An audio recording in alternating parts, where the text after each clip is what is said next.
Prime Minister of the Republic of Haiti, I am reminded of a commitment made before the world to Haiti's urgent call for support in restoring safety and security for the Haitian people. I urged then the UN General Assembly to establish a framework to enable this vital mission. The Council authorized Kenya immediately. I had the honor of second deployment shortly thereafter, bringing the current total deployment to nearly 400 security officers. Already, this mission is showing positive results, restoring hope, and providing a glimpse of stability that lies ahead. Our meeting today marks a significant step. I am pleased to announce that the National Police to restore order where Haitians, the other critical infrastructure. This process stands stark in contrast to the uncertainty that commend that demonstrate their responsibilities. And the UN, when I visited the multinational security and his Haitian counterpart, spoke of the positive momentum that has weakened the stronghold of gangs over the country and generated optimism for better days ahead in Haiti. Today, we can win. The conversation I've had this morning with Prime Minister Cornell paints a brighter future, because between me and him and our security people, we believe the situation in Haiti is winnable. And we are asking the international community to match their commitment, their pledges, with the necessary action for us to be able to complete the task ahead of us. Kenya and Haiti, therefore, gently rally behind this mission.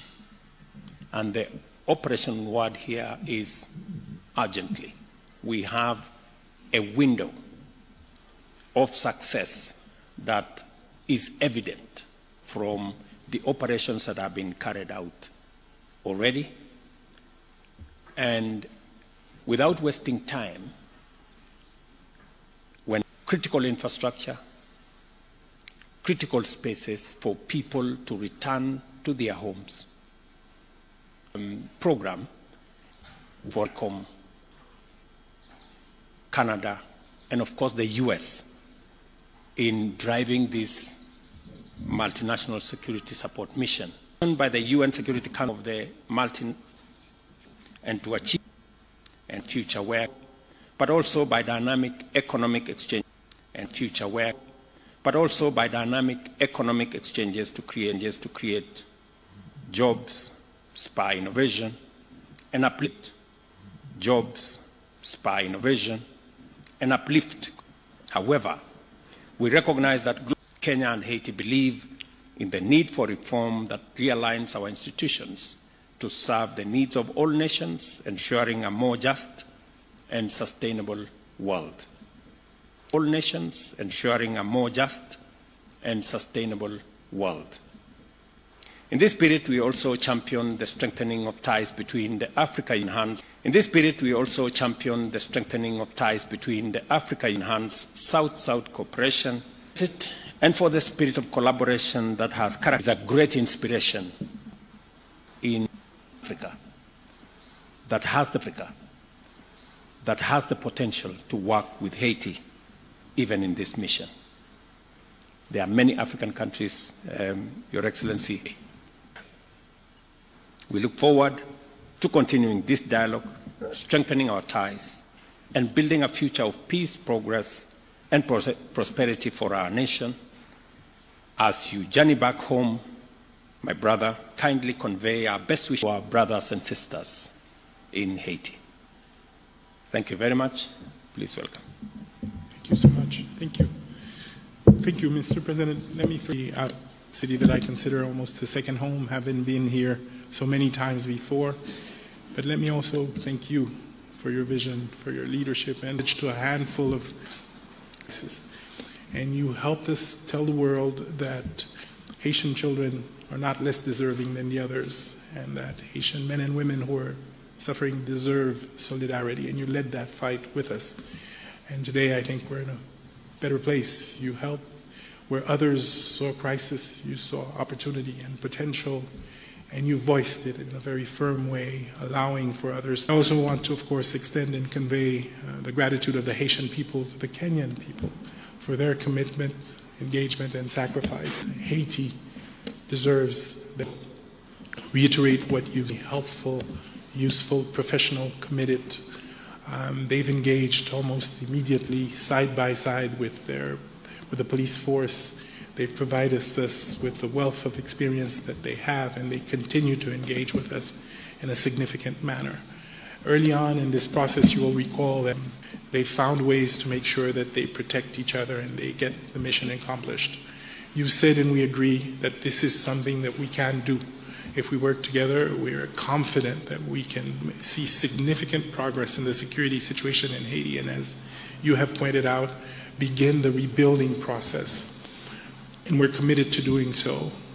Now, obviously, our partners will have to step up and meet the commitments they've made, and the time is now.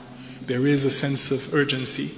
The progress that we're seeing is contingent on us continuing to provide the Haitian people with the relief that is desperately needed, and of course, that will only happen if from other countries to come back to the commitments they've made and to ensure that as urgently as possible, they're able to make sure that the mission is fully funded. They're able to make sure that the police force and the contingent from Kenya have the resources they need to be able to be fully operational, and that already we're looking at the consolidation and the early recovery and the investments that are necessary to rebuild the schools, the health institutions that will sustain whatever progress we made. I can quote here the commander of the Kenyan troops in Haiti, with which I have regular meetings, when he tells me, Prime Minister, this is winnable. This is winnable. And that, of course, has inspired us all. In the next few days and weeks, we will continue to build on this progress. We've established an electoral council that will be installed.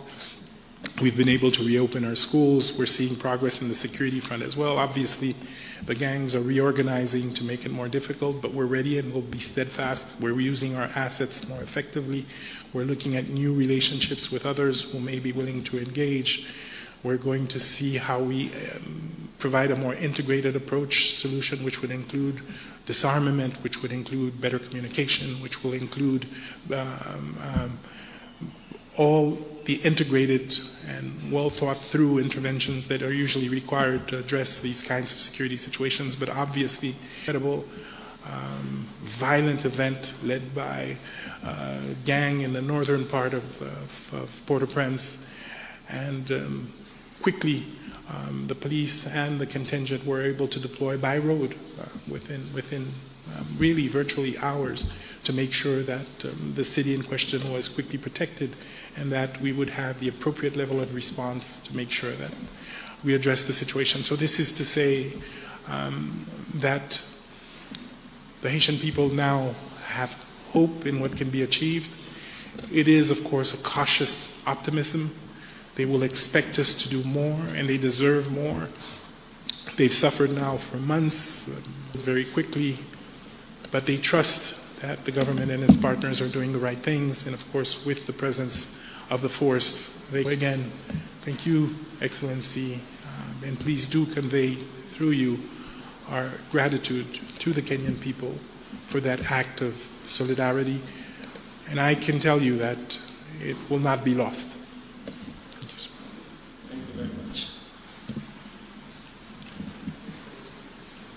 With your permission, we'll take a few questions. Members of the press, if we may start with your name, the media from Al Jazeera, then we'll follow suit. Joy from Al Jazeera. Thank you very much, Prime Minister and Your Excellency, President Ruto. Our question is in regards to the latest attack and what has been done to safeguard the Kenyan officials who are assisting in the mission. And question number 2 is, it's actually an opinion where I feel like the partners, international partners, have delayed the funds and there's fear that the mission could be stalling. Is that correct to assume?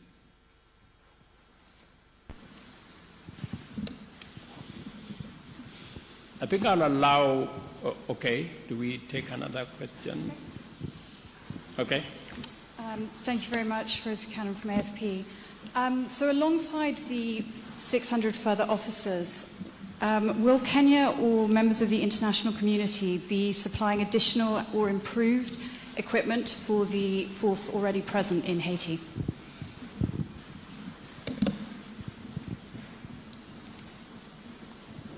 Okay, we can take those ones first, or thank you very much. I think I will allow Prime Minister to respond to the first question because he has the latest information on the attack that, and as you've heard him speak to it, the response was the fastest that could have been assembled in a long time. As we talk, both the Haitian police, who are doing a wonderful job, alongside our multinational security support mission of officers from Kenya, are already in that region.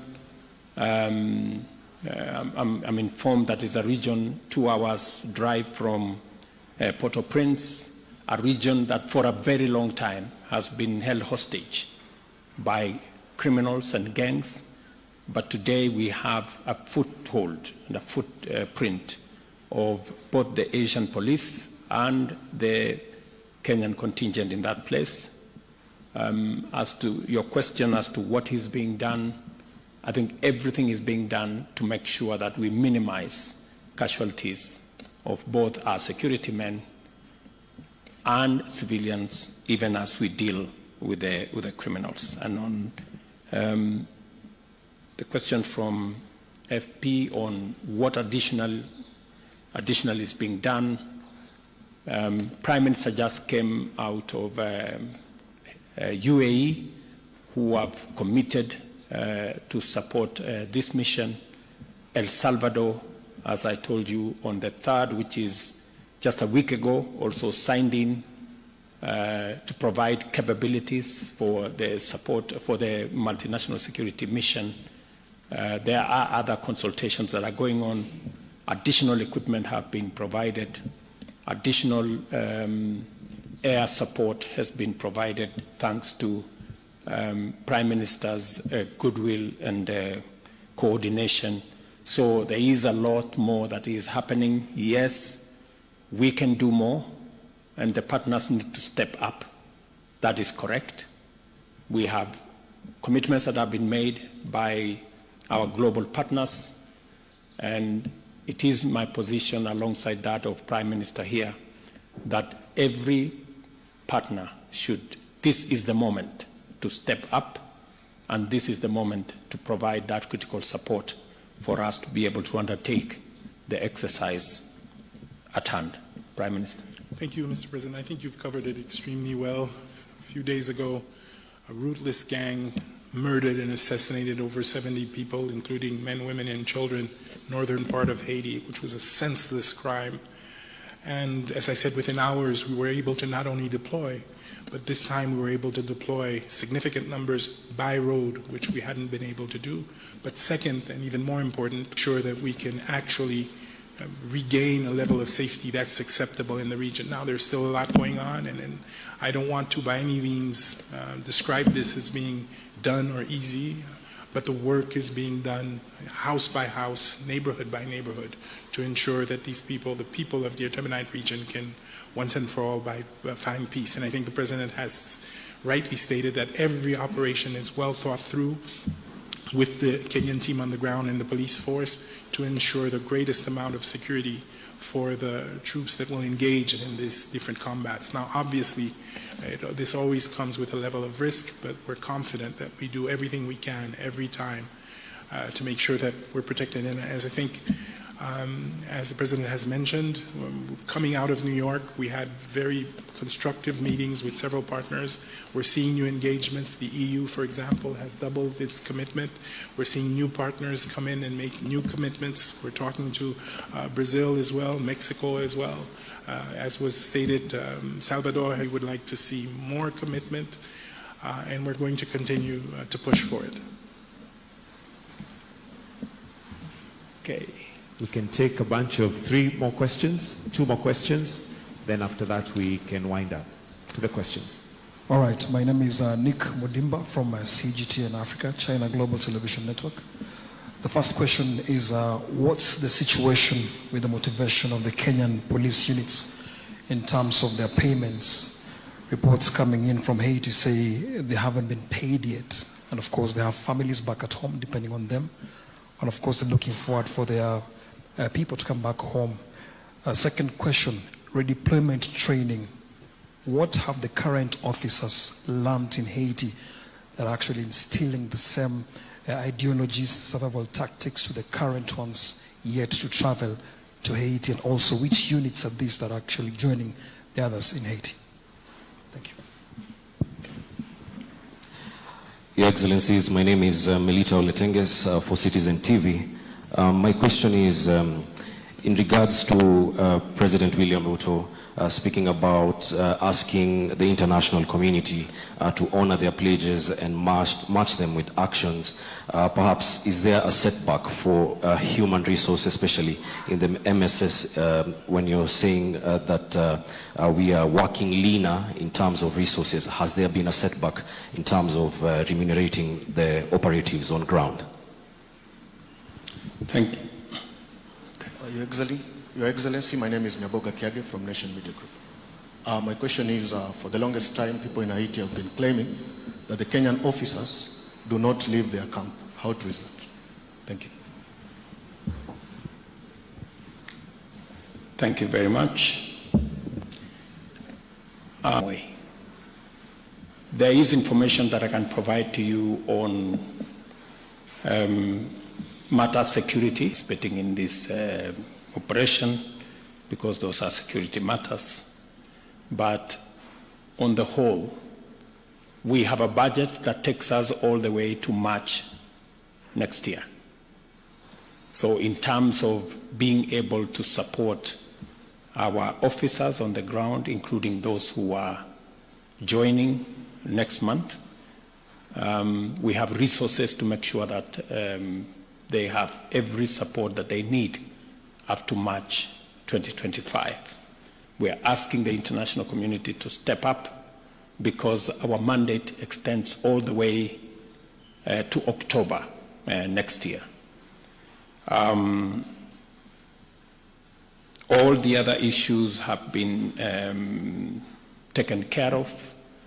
As for the status of the MSS security personnel and how they are operating, I think you've heard from the Prime Minister the kind of robust engagement that is going on with our security personnel.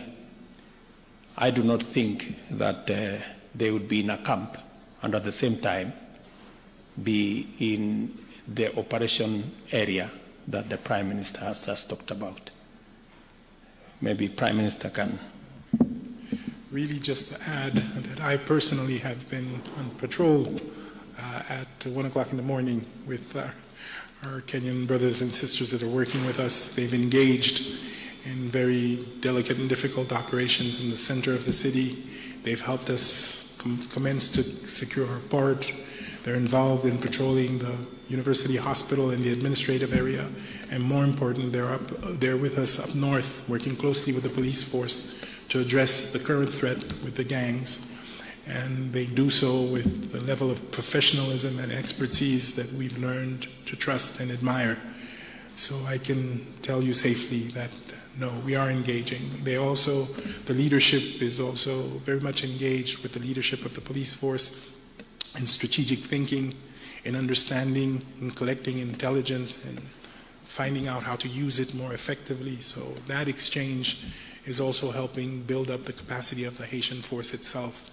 So let me be very clear. The presence of the two contingents that we have now have been extremely. Just so that you know, we've had Prime Minister and we had different meetings in Washington at the sidelines of the UN General Assembly. I had engagement with Secretary Blinken, and they have also committed to provide more capabilities in terms of transport and other facilities that would help us move forward. I must commend Prime Minister that 11 days ago, schools were opened in Haiti, and asked the international community and the stability and peace that we are pursuing will be necessary to carry the community along. So otherwise, thank you very much. This is to the end of this press briefing on our next steps from here.